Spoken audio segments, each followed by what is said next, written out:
Nyanyian tentang kebun anggur, Yesaya 5 ayat 1-7. Aku hendak menyanyikan nyanyian tentang kekasihku, nyanyian kekasihku tentang kebun anggurnya. Kekasihku itu mempunyai kebun anggur di lereng bukit yang subur. Ia mencangkulnya dan membuang batu-batunya dan menanaminya dengan pokok anggur pilihan.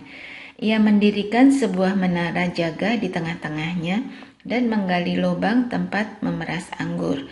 Lalu dinantinya supaya kebun itu menghasilkan buah anggur yang baik, tetapi yang dihasilkannya ialah buah anggur yang asam. Maka sekarang, hai penduduk Yerusalem dan orang Yehuda, adililah antara aku dan kebun anggurku itu. Apatah lagi yang harus diperbuat untuk kebun anggurku itu, yang belum kuperbuat kepadanya? Aku menanti supaya dihasilkannya buah anggur yang baik. Mengapa yang dihasilkannya hanya buah anggur yang asam? Maka sekarang aku mau memberitahukan kepadamu apa yang hendak kulakukan kepada kebun anggurku itu. Aku akan menebang pagar durinya sehingga kebun itu dimakan habis dan melanda temboknya sehingga kebun itu diinjak-injak. Aku akan membuatnya ditumbuhi semak-semak, tidak dirantingi dan tidak disiangi, sehingga tumbuh putri malu dan rumput. Aku akan memerintahkan awan-awan supaya jangan diturunkannya hujan ke atasnya. Sebab kebun anggur Tuhan semesta alam ialah kaum Israel, dan orang Yehuda ialah tanam-tanaman kegemarannya. Dinantinya keadilan, tetapi hanya ada kelaliman. Dinantinya kebenaran, tetapi hanya ada keonaran. Peringatan tentang pelbagai keburukan. Yesaya 5 ayat 8-24. Celakalah mereka yang menyerobot rumah demi rumah dan mencekau ladang demi ladang, sehingga tidak ada lagi tempat bagi orang lain, dan hanya kamu sendiri yang tinggal di dalam negeri. Di telingaku terdengar firman Tuhan semesta alam. Sesungguhnya banyak rumah akan menjadi sunyi sepi. Rumah-rumah yang besar dan yang baik tidak akan ada penghuninya. Sebab kebun anggur yang luasnya 10 hari membajak akan menghasilkan hanya 1 bat anggur. Dan 1 homer benih akan menghasilkan hanya 1 eva gandum. Celakalah mereka yang bangun pagi-pagi dan terus mencari minuman keras, dan duduk-duduk sampai malam hari, sedang badannya dihangatkan anggur. Kecapi dan gabus, rebana dan suling, serta anggur terdapat dalam perjamuan-perjamuan mereka. Tetapi perbuatan Tuhan tidak dipandangnya, dan pekerjaan Tuhan tidak dilihatnya. Sebab itu, umatku harus pergi ke dalam pembuangan, oleh sebab mereka tidak mengerti apa-apa. Orang-orang yang mulia akan mati kelaparan, dan khalayak ramai akan menderita kehausan. Sebab itu, dunia orang mati akan membuka kerongkongannya lapang-lapang dan akan menganggarkan mulutnya lebar-lebar dengan tiada terhingga, sehingga lenyap ke dalamnya segala kesemarakan dan keramaian Yerusalem, segala kegaduhannya dan orang-orang yang bersukaria di kota itu. Maka manusia akan ditundukkan dan orang akan direndahkan, ya orang-orang sombong akan direndahkan. Tetapi Tuhan semesta alam akan ternyata maha tinggi dalam keadilannya, dan Allah yang maha kudus akan menyatakan kekudusannya dalam kebenarannya. Maka domba-domba akan makan rumput di situ seperti di padangnya sendiri, dan kambing-kambing akan mencari makan dalam reruntuhan gedung-gedung orang kaya. Celakalah mereka yang memancing kesalahan dengan tali kedustaan, dan dosa seperti dengan tali gerobak, yang berkata, baiklah Allah lekas-lekas dan cepat-cepat melakukan tindakannya supaya kita lihat, dan baiklah keputusan yang maha kudus Allah Israel datang mendekat supaya kita tahu. Celakalah mereka yang menyebutkan kejahatan itu baik, dan kebaikan itu jahat, yang mengubah kegelapan menjadi terang, dan terang menjadi kegelapan, yang mengubah pahit menjadi manis, dan manis menjadi pahit. Celakalah mereka yang memandang dirinya bijaksana, yang menganggap dirinya pintar. Celakalah mereka yang menjadi jago minum dan juara dalam mencampur minuman keras, yang membenarkan orang fasik karena suap, dan yang memungkiri hak orang benar. Sebab itu seperti lidah api memakan jerami, dan seperti rumput kering habis lenyap dalam nyala api, demikian akar-akar mereka akan menjadi busuk, dan kuntumnya akan berterbangan seperti abu, oleh karena mereka telah menolak pengajaran Tuhan semesta alam, dan menista firman yang Maha Kudus Allah Israel. Bangsa asing sebagai alat murka Tuhan. Yesaya 5 ayat 25-30. Sebab itu bangkitlah murka Tuhan terhadap umatnya, diacungkannya tangannya terhadap mereka dan dipukulnya mereka. Gunung-gunung akan gemetar dan mayat-mayat mereka akan seperti kotoran di tengah jalan. Sekalipun semuanya ini terjadi, murkanya belum surut dan tangannya masih teracung.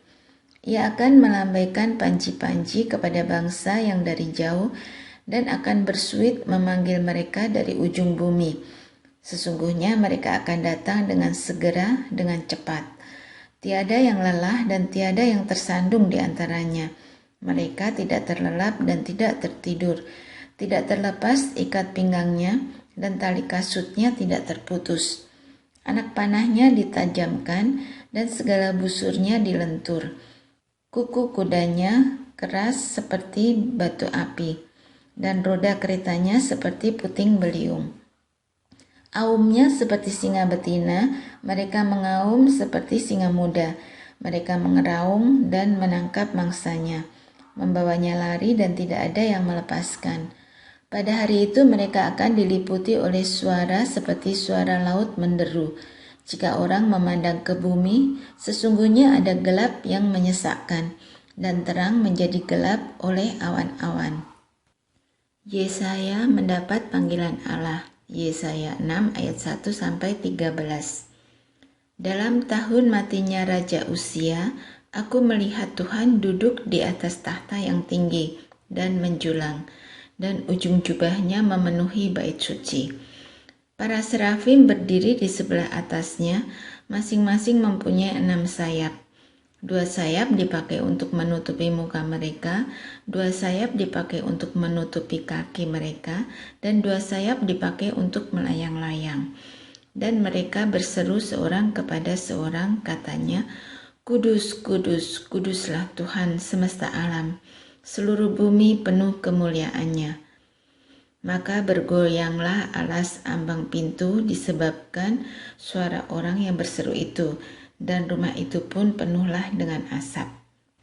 Lalu kataku, celakalah aku binasa, sebab aku ini seorang yang najis bibir, dan aku tinggal di tengah-tengah bangsa yang najis bibir. Namun mataku telah melihat Sang Raja, yakni Tuhan semesta alam. Tetapi seorang daripada serafim itu terbang mendapatkan aku, di tangannya ada bara yang diambilnya dengan sepit dari atas mezbah. Ia menyentuhkannya kepada mulutku serta berkata, Lihat, ini telah menyentuh bibirmu. Maka kesalahanmu telah dihapus dan dosamu telah diampuni. Lalu aku mendengar suara Tuhan berkata, Siapakah yang akan kuutus dan siapakah yang mau pergi untuk aku? Maka sahutku, Ini aku, utuslah aku. Kemudian firman-Nya, Pergilah dan katakanlah kepada bangsa ini, dengarlah sungguh-sungguh, tetapi mengerti jangan. Lihatlah sungguh-sungguh, tetapi menanggap jangan. Buatlah hati bangsa ini keras, dan buatlah telinganya berat mendengar, dan buatlah matanya melekat tertutup, supaya jangan mereka melihat dengan matanya, dan mendengar dengan telinganya, dan mengerti dengan hatinya, lalu berbalik dan menjadi sembuh. Kemudian aku bertanya, sampai berapa lama ya Tuhan? Lalu jawabnya, sampai kota-kota telah lenggang sunyi sepi, tidak ada lagi yang mendiami, dan di rumah-rumah tidak ada lagi manusia, dan tanah menjadi sunyi dan sepi. Tuhan akan menyingkirkan manusia jauh-jauh, sehingga hampir seluruh negeri menjadi kosong. Dan jika di situ masih tinggal 1/10 dari mereka, mereka harus sekali lagi ditimpa kebinasaan. Namun keadaannya akan seperti pohon beringin dan pohon jawi-jawi, yang tunggulnya tinggal berdiri pada waktu ditebang, dan dari tunggul itulah akan keluar tunas yang kudus. Yesaya dan Raja Ahaz, Yesaya 7 ayat 1-9. Dalam zaman Ahaz bin Yotam bin Usia, Raja Yehuda, maka Resin, Raja Aram, dengan Pekah bin Remalia, Raja Israel, maju ke Yerusalem untuk berperang melawan kota itu. Namun mereka tidak dapat mengalahkannya. Lalu diberitahukanlah kepada keluarga Daud, Aram telah berkemah di wilayah Efraim. Maka hati Ahaz dan hati rakyatnya gemetar ketakutan, seperti pohon-pohon hutan bergoyang ditiup angin. Berfirmanlah Tuhan kepada Yesaya, "Baiklah engkau keluar menemui Ahaz, engkau dan Syiar Yasyub, anakmu laki-laki, ke ujung saluran kolam atas, ke jalan raya, pada padang tukang penatu, dan katakanlah kepadanya, teguhkanlah hatimu dan tinggallah tenang. Janganlah takut dan janganlah hatimu kecut, karena kedua puntung kayu api yang berasap ini, yaitu kepanasan amarah Resin dengan Aram dan anak Remalia. Oleh karena Aram dan Efraim dengan anak Remalia telah merancang yang jahat atasmu dengan berkata, marilah kita maju menyerang Yehuda dan menakut-nakutinya serta merebutnya. Kemudian mengangkat anak Tabeel sebagai raja di tengah-tengahnya. Maka beginilah firman Tuhan Allah, tidak akan sampai hal itu dan tidak akan terjadi, sebab Damsyik ialah ibu kota Aram dan Resin ialah kepala Damsyik.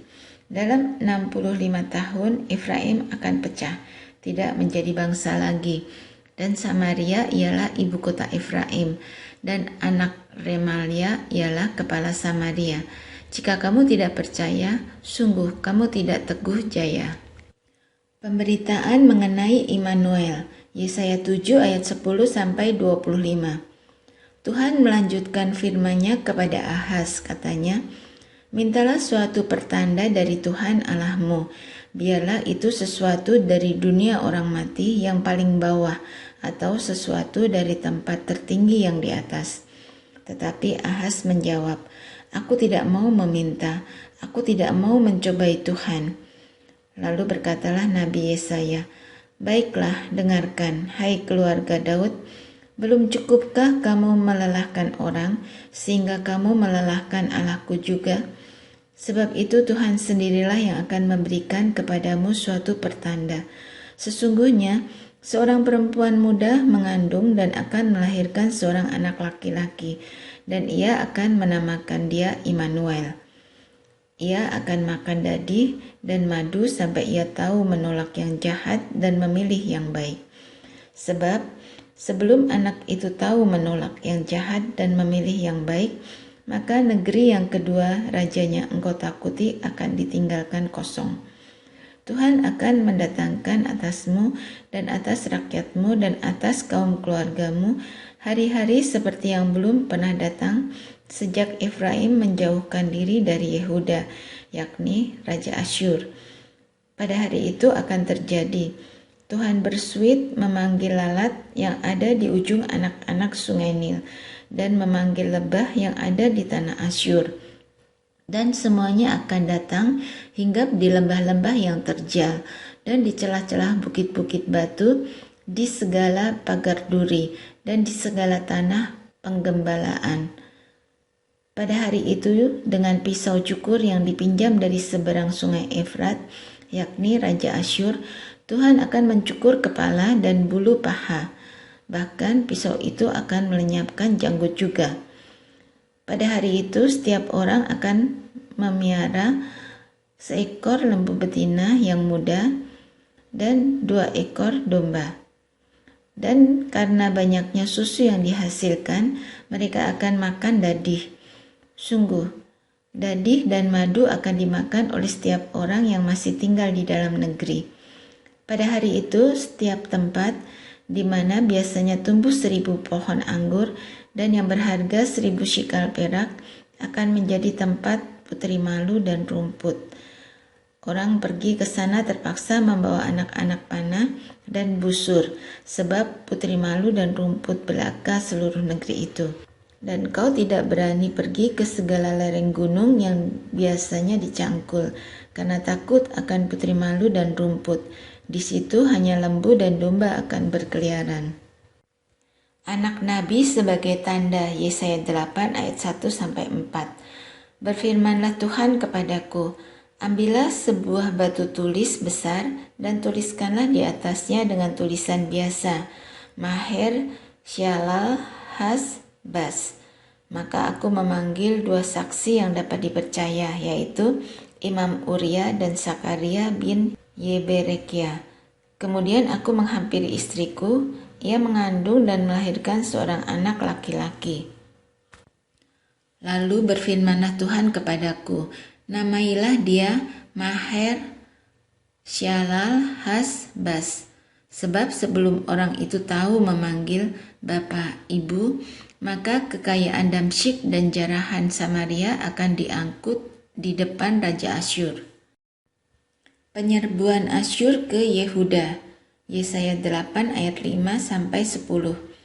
Tuhan melanjutkan lagi firman-Nya kepadaku, oleh karena bangsa ini telah menolak air Shiloah yang mengalir lamban dan telah tawar hati terhadap Resin dan anak Remalia, sebab itu sesungguhnya Tuhan akan membuat air sungai Efrat yang kuat dan besar meluap-luap atas mereka, yaitu Raja Asyur dengan segala kemuliaannya.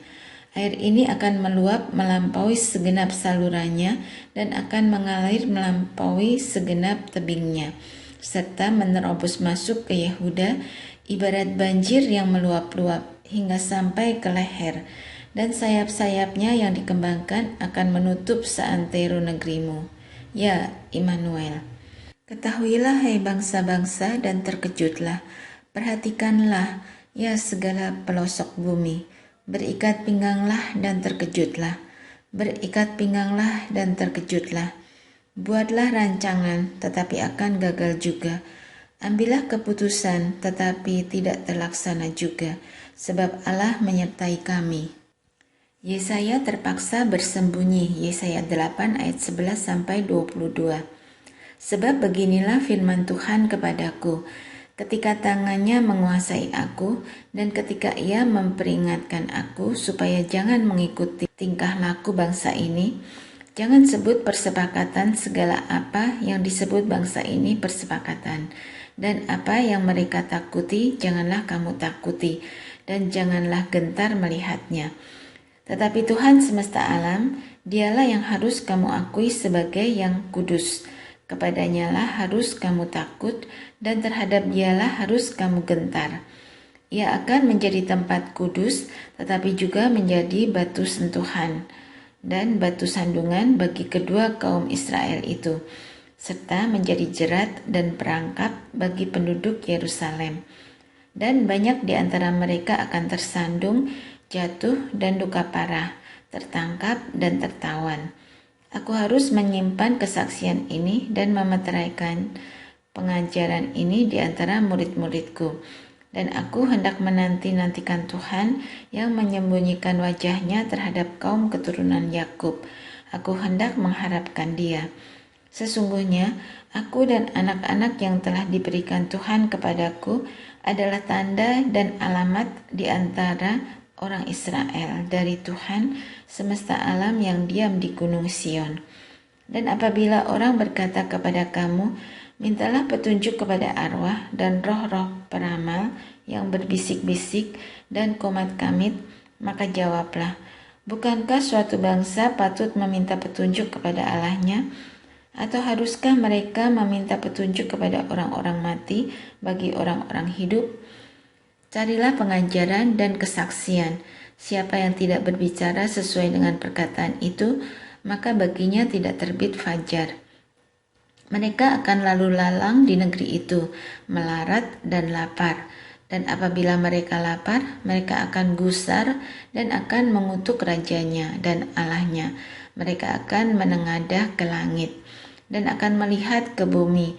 Dan sesungguhnya hanya kesesakan dan kegelapan, kesuraman yang menghimpit, dan mereka akan dibuang ke dalam kabut.